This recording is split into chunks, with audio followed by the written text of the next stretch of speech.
punya identifikasi. Yang pertama, money game. Yang pertama, sudah pasti tidak ada produk. Tidak ada produknya. Jadi kalau perusahaan ada yang nawarin tanpa produk, pasti money game. Perlu nggak dicari tahu lagi lebih dalam? Nggak perlu, tinggal. Paham?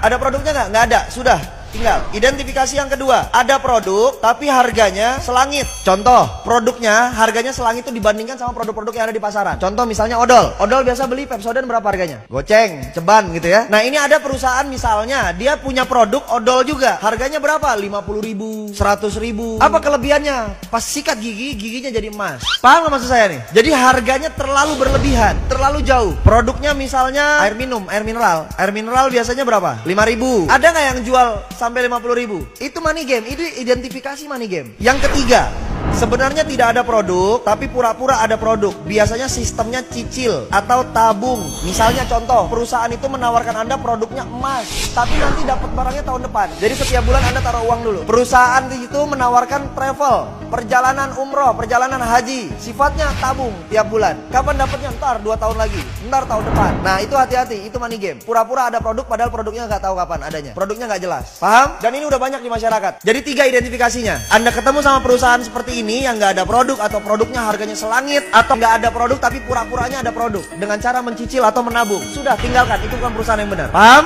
Oke. Kemudian konvensional, ini yang terjadi di sekitar kita. Pasti ada warung atau toko di sekitar Anda, betul ya? Nah, konvensional ini sistemnya begini. Semua perusahaan, tadi saya bilang, semua perusahaan pasti sifatnya melakukan penjualan, betul? Yang dijual apa? Produk. Nah, barang tersebut pasti diproduksi dulu kan? Di mana? Pabrik. Dari pabrik, apakah langsung ke konsumen? Tidak. Dia lari dulu ke distributor besar. Dari distributor besar, dia lari lagi ke distributor kecil. Dari distributor kecil, dia lari lagi ke agen-agen. Dari agen, dia lari lagi ke warung-warung atau toko. Dari warung-warung, baru dia lari lagi ke konsumen. Paham? Oke, yang saya mau tanya, konsumen tahu nggak ada barang yang di warung, ada barang di agen, ada barang di distributor kecil, di distributor besar? Taunya dari mana? Harus ada iklan.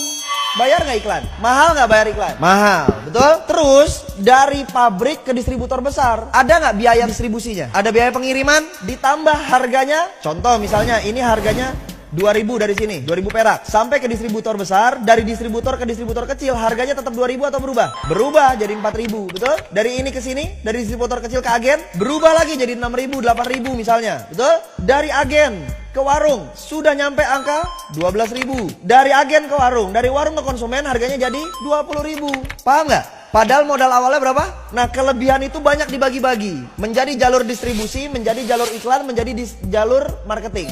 Itu di jalur apa? Konvensional. Semua warung begini, semua barang yang ada di sekitar Anda begini prosesnya. Rokok begini, sampo begini, sabun begini. Paham? Oke. Saya nggak banyak bahas di situ. Yang saya banyak mau bahas adalah nih, multi level marketing.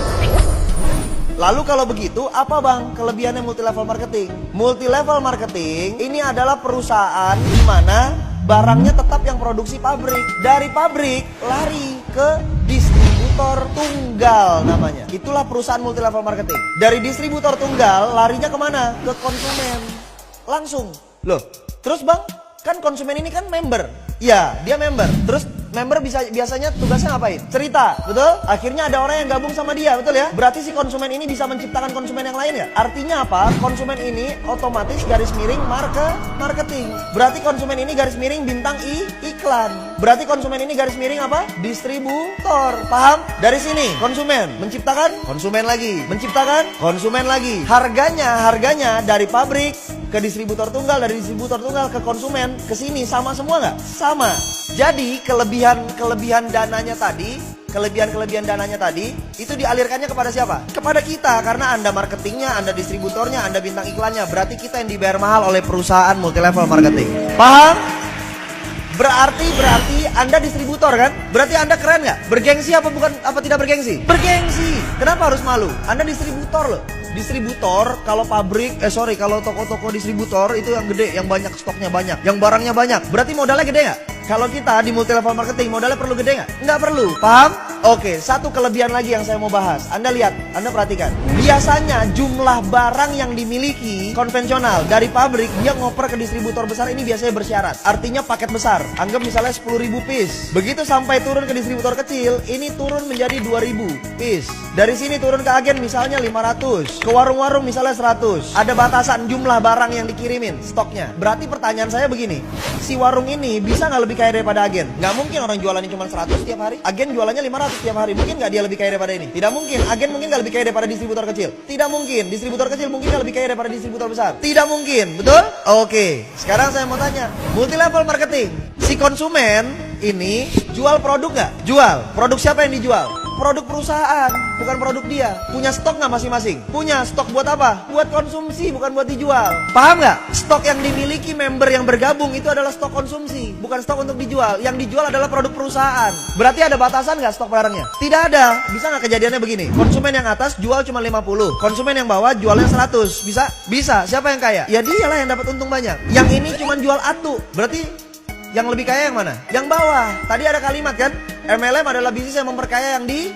Salah atau benar? Salah.